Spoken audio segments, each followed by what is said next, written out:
Hello everybody. I realize I'm not actually quite as ready as I thought I was, so give me 1 second here. But welcome everybody to Malts and Meeples. I'm Petter, and today we're going to be playing Slay the Spire.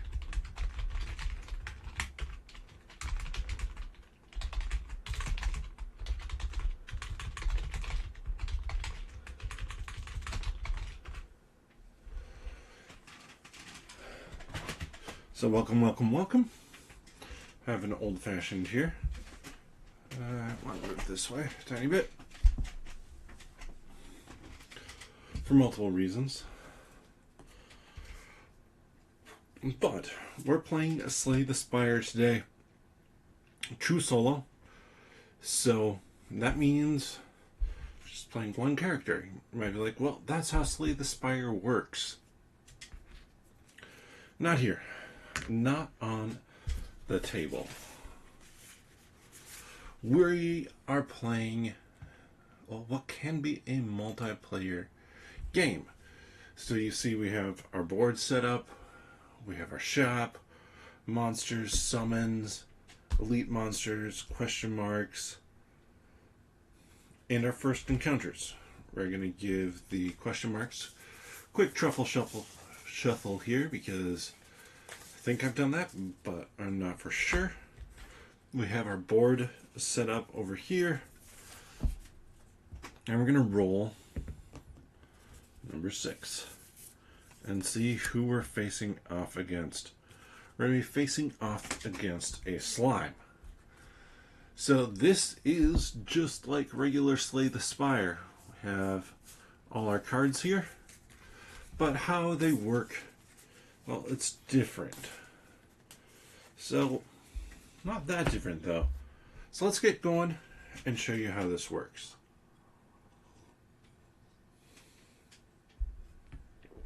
Start at the bottom here. But before that, we do get our neon.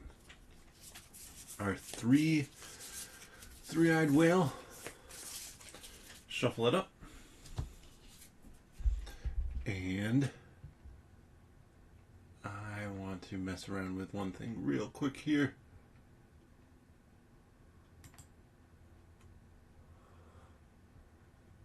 Let's see.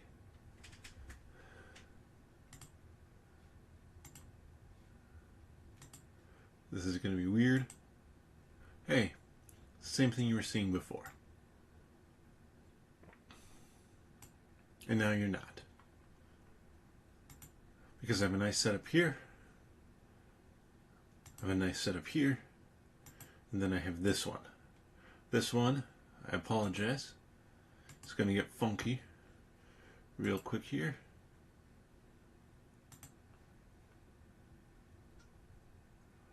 Because so many things wrong with this. Transform, flip vertical. Hey, oh, and now you're like, wait, that looks backwards. It is. Transform, flip horizontal. Nice. And then I want to do this.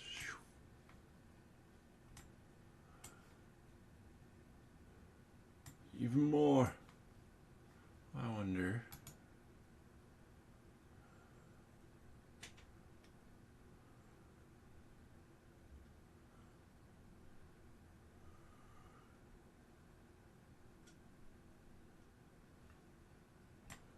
We're doing it one last time here before we get this lined up properly.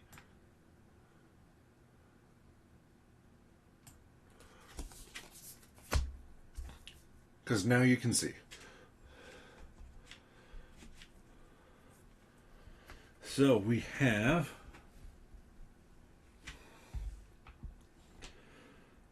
a few different things we do here. First off, we gain some more money. We had 2 to start out with. We're now up to 5. Then we get a card. That's what that little symbol right there means. course, give me 1 second here. I forgot to do a quick adjust on my screen. So I'm ready for it.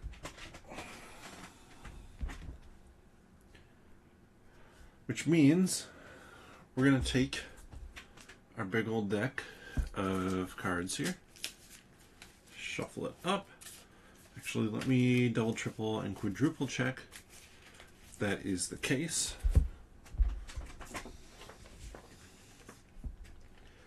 Handy dandy little cheat sheet somewhere in here. Wow, really somewhere in here. I swear they have a nice layout in this rule book. This is, by the way, a very nice rule book. Somewhere in here.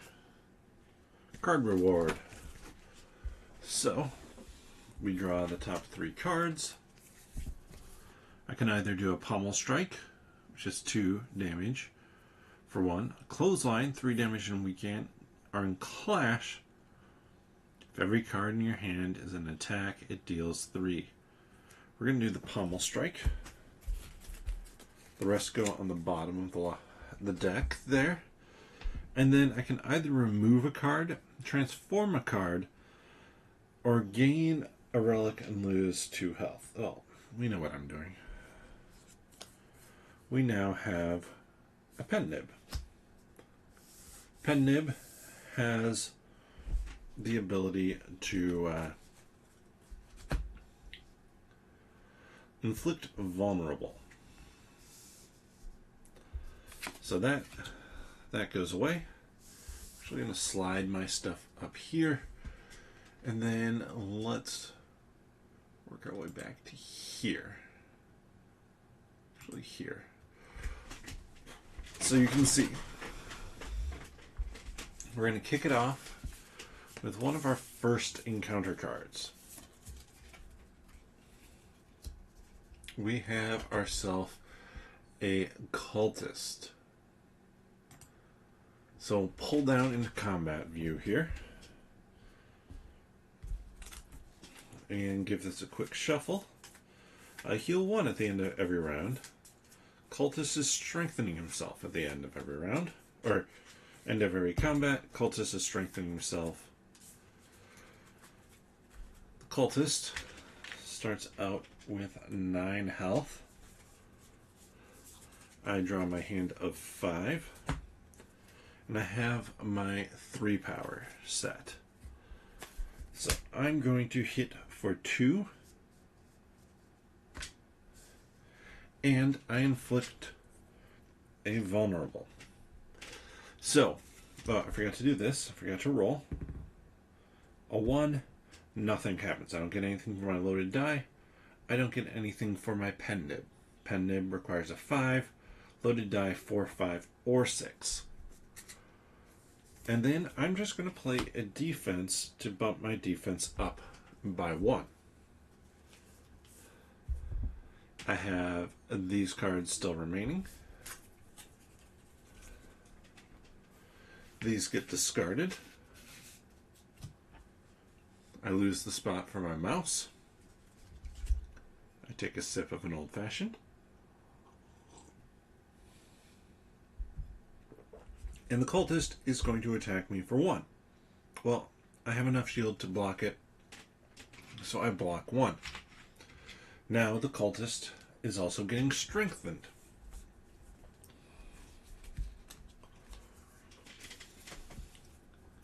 Ooh.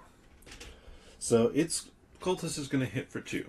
I'm actually going to do something kind of 3. Nothing happens weird here.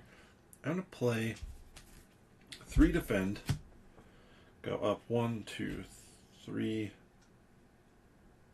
Shield. Because the cultist will hit me for 2. Take that out. Go down there. Go back up there. Draw back up to 5. I'm looking for... There we go. I got the one I want. So I'm going to do pommel strike. Well, first things first. I need to remember to roll this die. Ooh, it is a 5. That gives me a defense. And it gives them another vulnerable. Vulnerable here is different than from in kind of the regular game. Because vulnerable, when I attack here, I'm going to be doing 4 damage to him. So I've already done 2. 1, 2, 3, 4. And I remove that token. Then I get my card draw. I forgot to give him a strengthen again.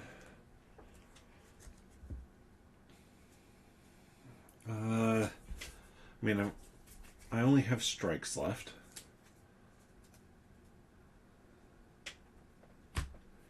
That's going to give me a 1, 2. But then they'll hit for... I couldn't quite get it off the edge of the board. They'll hit for 3. I have 1 defense, so 1, 2, 3. And I did order there's a playmat for... for everything, but mainly for this. This board sets on it, and it gives you a spot to have your cards above. So I'm going to take these, shuffle them up. I forgot to remove that from my previous attack. That's going there. Doesn't really matter what I draw. 2, nothing happens there, because I just play down a strike, finish him off. Starting encounter, cultist defeated. I'm going to take my cards, just set them off to the side right here, right now, gain a coin, and then I grab the top 3 cards to play again. So you can see this is very similar. I'm going to do Heavy Blade. I don't have anything to strengthen yet, but I do like that one. As I start to strengthen myself, that's going to be real good. So that's a regular Act 1 encounter. I, at the end of the combat, also heal, so I'm back up to 7. And I now have room for my mouse over here again, which is good, because it'd be real awkward trying to use it over here. I'm going to have to maybe adjust how I have this. Let's go back up to the big board. I can go up any of these paths. I'm looking here, and I'd like to hit a shop, so I think I'm going to hit this one.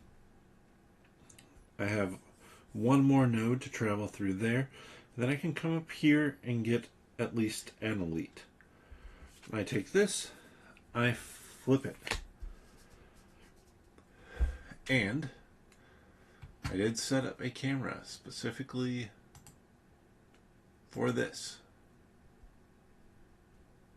We have our guy here. I roll the die. 3. I may remove a card. I'm going to remove a card. I'm going to remove just a regular old defense. That defense is gone from the deck. Wheel of Change. It's going to go down to the bottom of my deck of cards. I shuffle. And we continue. So, over here, I go up this way. I'm going to have a regular encounter, which means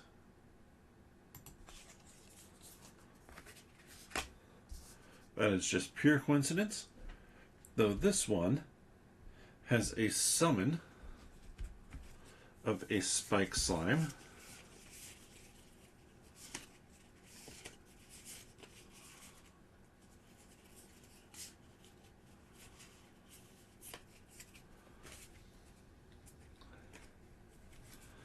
And the spike slimes themselves are all different, so I'm going to give this a quick shuffle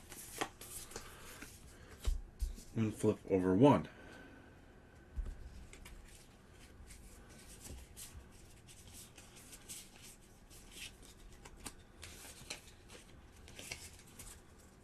Going to return that there. And now you can see how the spike slime is going to activate in a different way. And you can see that my reward is different up here now. But similar setup, I need to start figuring out what to do. So this die roll counts for all of these, which means that I get nothing.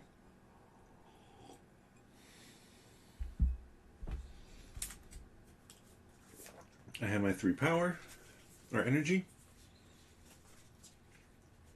Draw my 3 cards.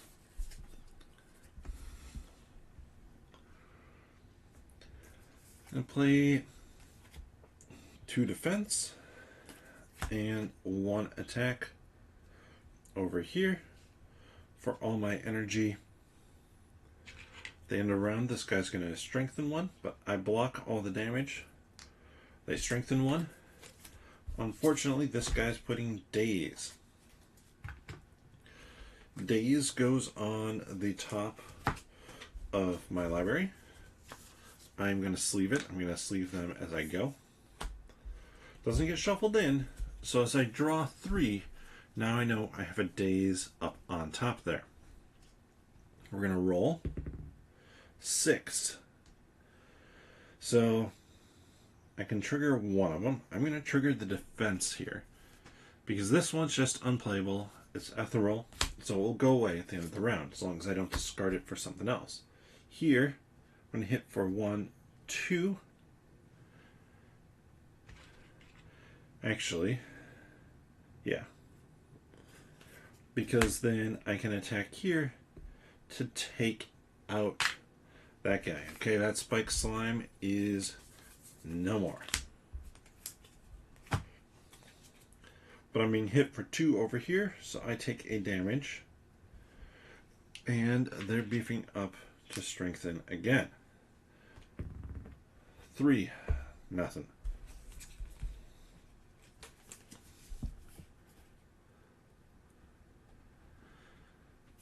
We're going to pommel strike for 1 energy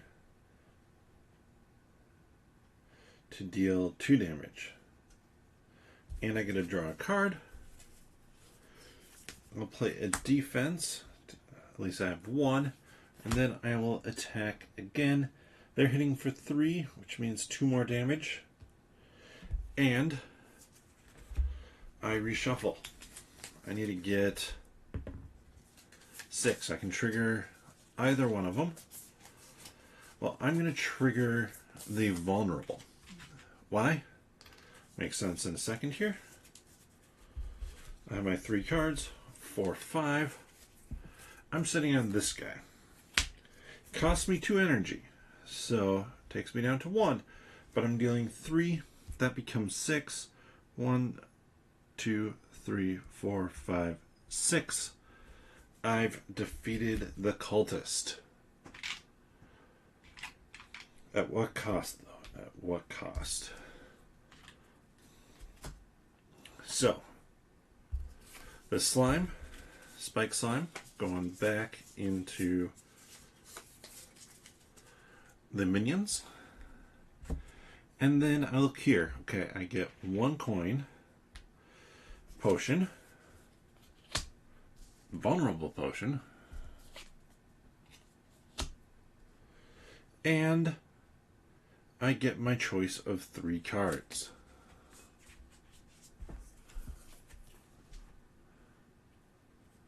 Ooh, draw 3 cards, can't draw additional. Exhaust 1 card in your hand. But I'm a big fan of Iron Wave, because Iron Wave allows me to attack and block for 1, all in 1 card.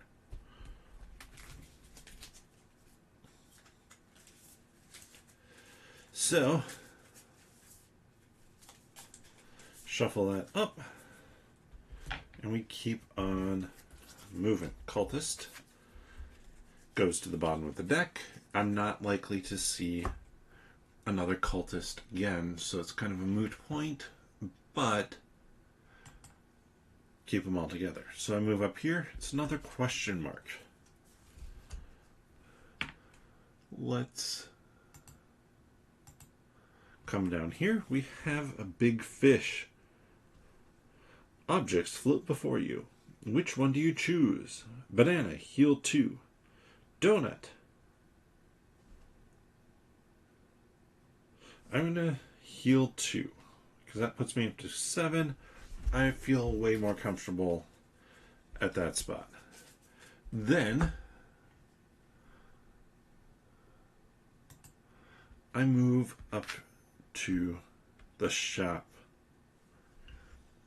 So I was smart and I prepared the shop cam.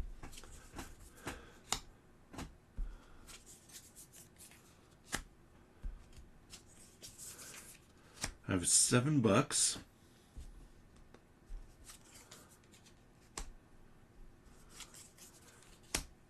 for purchasing, and it flips over 3 cards as well. So these 2 cost 2. My Anger and Iron Wave and Burning Pact cost 1. But I'm looking at that Tungsten Rod, which is discounted down to 7. So I can't do the Gremlin Horn. I could do the Oddly Smooth Stone.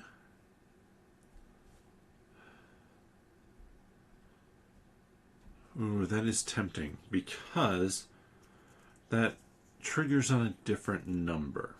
I mean, Fire Potion could just clear out all the potions for 6. No, I'm maxed at 3 potions, so couldn't do that. Could purchase one of these. I could spend...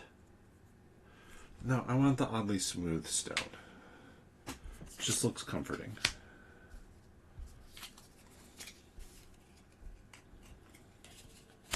So, we bought ourselves an Oddly Smooth Stone. These guys pack on up. They go to the bottom of the deck. And bottom of the deck. Cards I didn't buy go to the bottom of their respective deck. And we're back here to the map. I have my choice of which direction I want to go here. I could fight, or I could get question mark. I want to fight because I want to come over here to get this elite. Otherwise, I guess I could head up that way to get that elite, but I prefer to have that campfire where it is.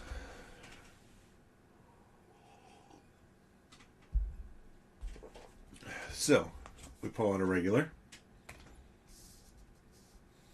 It is another cultist, which is fair. That is about the most common you see there. So, boom. And then it tells me to find a green louse.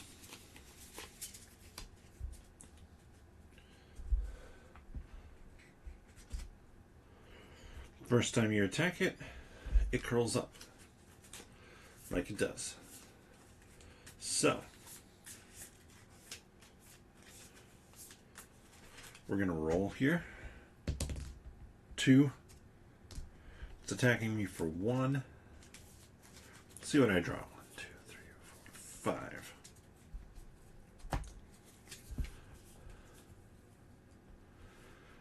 Just a couple strikes and Iron Waves. I'm going to use my Iron Wave for 1. Gain a defense. We'll pop on 2 defensive tokens and deal it 1 damage. Thought I had my cubes. I do not. Then play out a defend for another energy to go up to 2, not take any damage. Then I'll attack over here for 1. No, let's attack here for 1. Maybe. I'm going to play that. I do want to look up real quick here my block.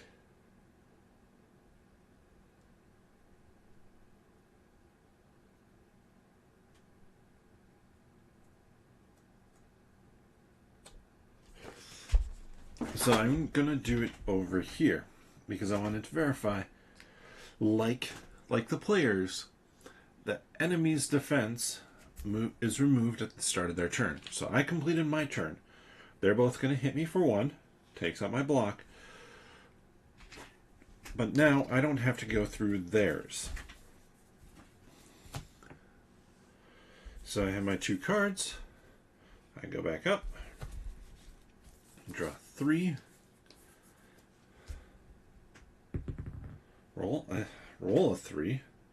I would put it there, but I'm going to start by playing the Pommel Strike to take out this one. And I get a draw card. And I'm actually going to drop 2 defense for my last 2 energy, because then I get hit for 2, and their turn, they gain strengthen. But those go away. I have 3 cards in my hand. Alright. So let's start playing around here. 5. Alright, so I gain a defense. I inflict vulnerable. I will bash, inflicting vulnerable as well as taking it off. So 1, 2, 3, 4. And then leaves me with 1. I'm going to attack. 1, 2. I had no defense in my hand, so that comes off. And now I look over here. I'm getting hit for 3. I only have 2 defense, so I go down. They gain another strengthen. I draw back up to my hand size. I don't have anything that's going to like heal me, so I'm just going to, I guess, roll this. 5, gain a defense, and inflict a vulnerable, drop 6 damage on them. So, we've beaten up a lot of cultists here. And let's see. We get a coin. Start rebuilding that money supply. And then our choice of 3 cards. I'm waiting for a certain card. Ooh, Perfect Strike or Twin Strike. Perfect Strike is 3 plus 1 damage for each other card with containing strike in your hand. That is a kill something. Carnage, Ethereal 4, costs 2. Just always does 4. Twin Strike costs 1. We're going to go Perfect Strike. Twin Strike deals 1 twice. So that one, Twin Strike is super good. Stick you to the bottom of that deck. Come over here.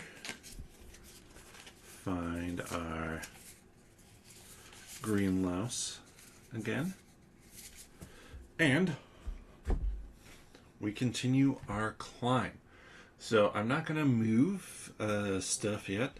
I'm just going to go here and flip.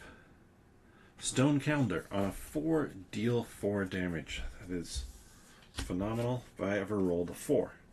Put my potion over there. Then I go up here. I'm going to an elite. So we're going to draw that out. And we summon Centuries.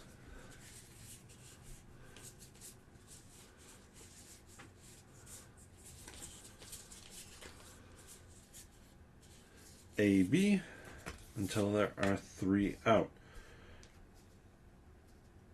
So this matches the game. These all have 7 health. I mean, it's a good reward.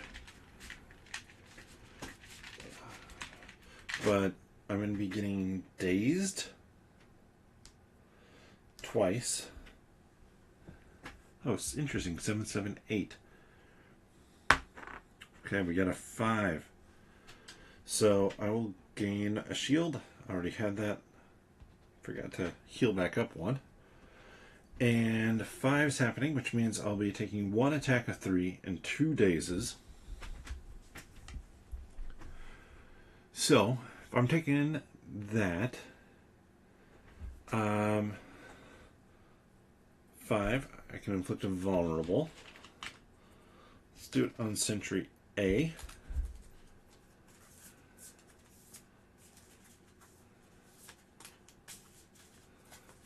Could really use a 4. Drew my 5 cards here.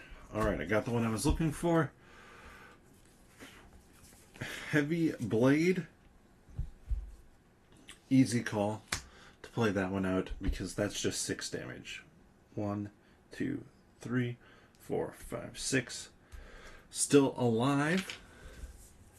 But then I'll play, for my last energy, I'll play Strike, take out Sentry A. Now these two activate the same way, which means I'm going to take a Daze, put it on top, and I'm going to sleeve up another one. Daze. You might be, well, why do I sleeve? So I'll show you why I sleeve with the cards in my hand. I have a strike here, basic strike. Backside, the upgraded strike. So the game, instead of printing twice as many cards, printed out cards sleeves and kind of went with that. I think it's a system that worked well.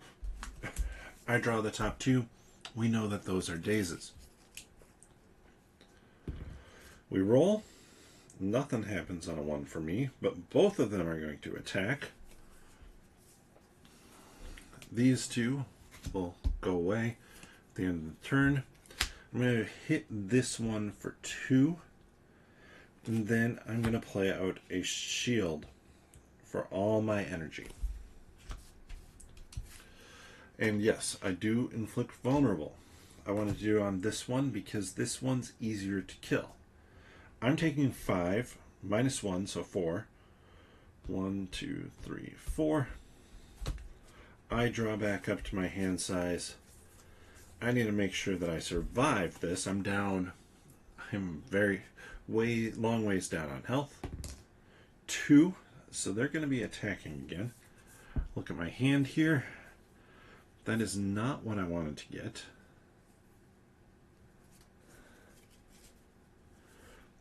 So I attack for 2.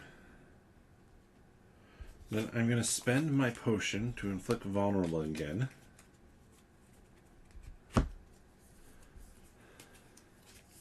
I attack for 2 and a defense.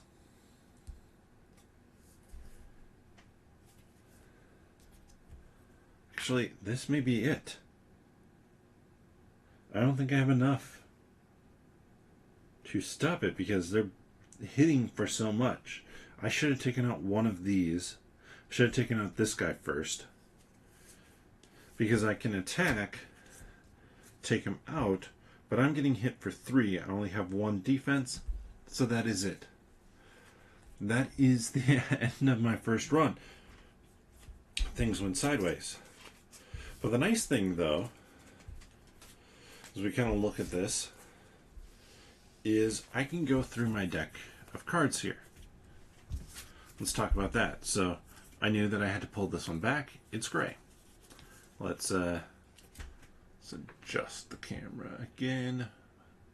Boom, boom. Close-up cam. So I have all of these that are gray bordered. Then we have these that are black bordered. Those are regular ones.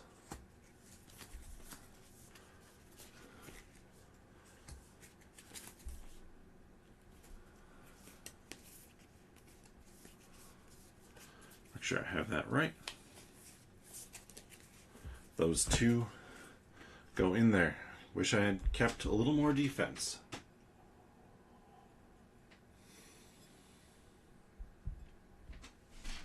I'm like, did I miss a heal? Who knows? Doesn't really matter. Because they took me out by enough. So all these treasures go back. And if I wanted to, as I kind of clean up some here,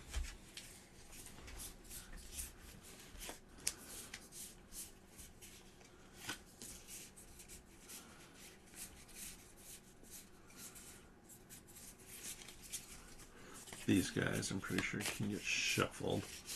The rest of the summons do not.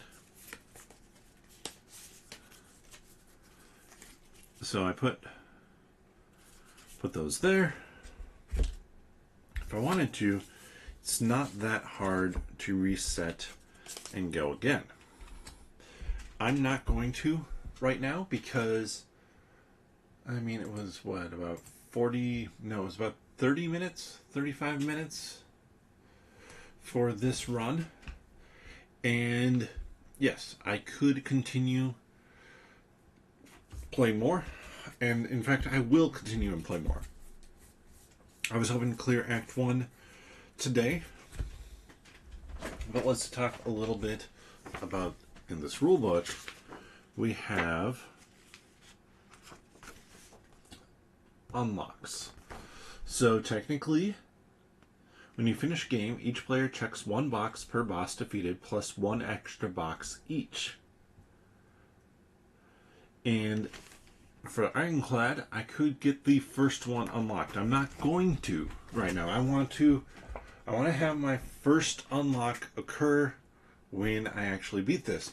But there's a huge stack of cards. I'm not going to pull them out right now for unlocks.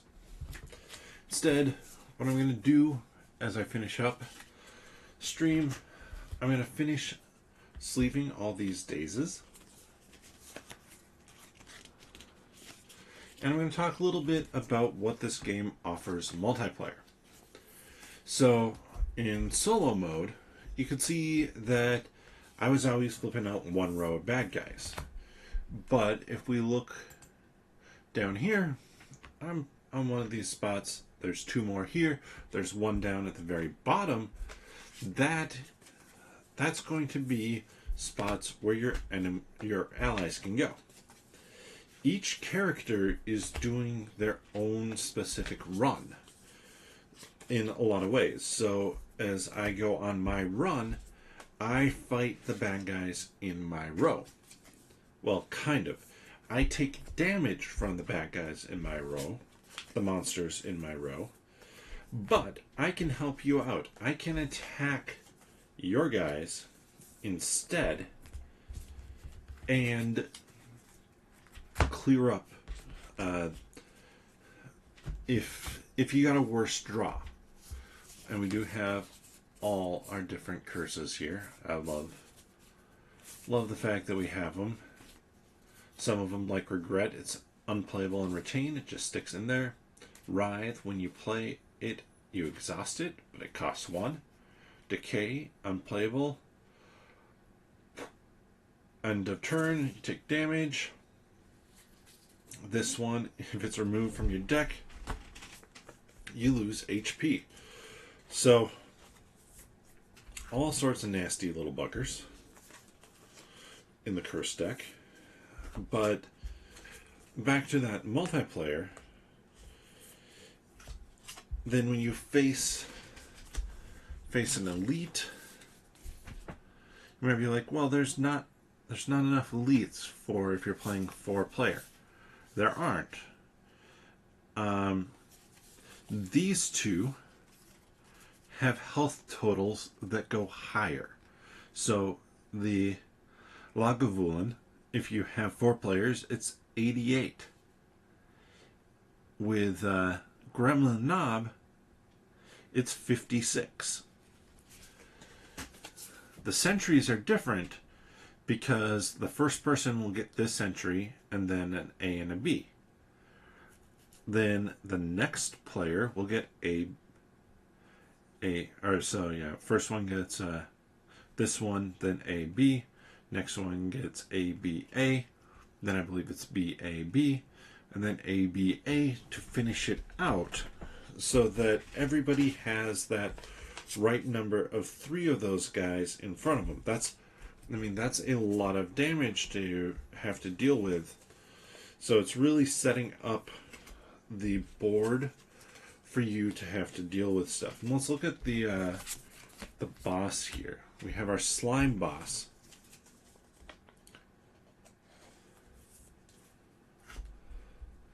On death, at the start of next round, summon a large slime a acid slime and a spike slime in that order from the summon deck for each player. So that's huge. Here we have, that's not the daze symbol, that's this symbol. Put in your discard pile, play for 1 energy to exhaust.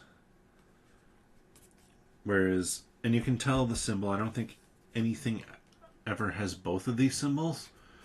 So you're going to know which one of those you're wanting to do. But I have a bunch of cards to sleeve here. And yes, it is possible to do ascension levels in this. One element of the game that you may be familiar with are the ascension levels. Well, with the ascension levels, it makes it harder. So if you beat the first 2 bosses, Act 1, Act 2, you can ascend and try the next level. If you beat all 3, you can ascend and you bump it up a level. Each of those things are going to increase the difficulty of some element of the game. And so it's just going to be a matter of what element of the game is that and how is that going to work. I need to adjust a few things, but there's other things like we have additional neons to go through. They're all fairly similar, but they have a basic thing. Remove 2 cards, lose 2 health, gain a card, or add a random rare card to your deck. I think each one's a little bit different. Some of them, this one, Meows. Sorry, I keep on saying Neon. It's Meow. This one's all about gaining money, or losing it. Gaining potions. Gain a ton of money, 10 money, or lose 2 health. Like, with the one that I had, I do think I made the right choice. I lost 2 HP, gained a treasure, or a relic. But the relics, I like the system too, of how do you randomize what the enemy does? You roll a die. How do you know if a relic activates? You roll a die. It is the same die roll. So, there we have it. There we have the first attempt. And I do mean it. This is the first attempt at Slay the Spire. I don't know that I'll be back next week to play it, but my hope is yes. And if not next week, for sure the week after. But let me know your thoughts on this. Did you enjoy this playthrough as much as I did? What do you think about the board game version of Slay the Spire as compared to the video game version? You can leave some comments down below to let me know. And if you enjoy this content, please give the video a thumbs up. And if you want to know when I go live, it's like I said, I plan on coming back to Slay the Spire ideally next week. It might be the week after. And if it is next week, it's going to be at a slightly different starting time. So clicking that notification bell, subscribing is the best way to know when I go live. Plus that on Wednesdays, I already have the video scheduled for the 7th Citadel for this upcoming Wednesday, Drums of Desolation. But that time might get tweaked. It depends on what my kid is feeling like that day. So with that, again, thank you so much for watching. If you enjoy this content, check out the other videos on the channel. Catch up on the 7th Citadel so that you're ready for Wednesday. And you can check out articles that I write for nerdologist.com. It's a website that I run on all sorts of nerdy things. As well as then, if you're interested in Marvel, you can check out my podcast, 10 Minute Marvel. But with that, Bottoms up.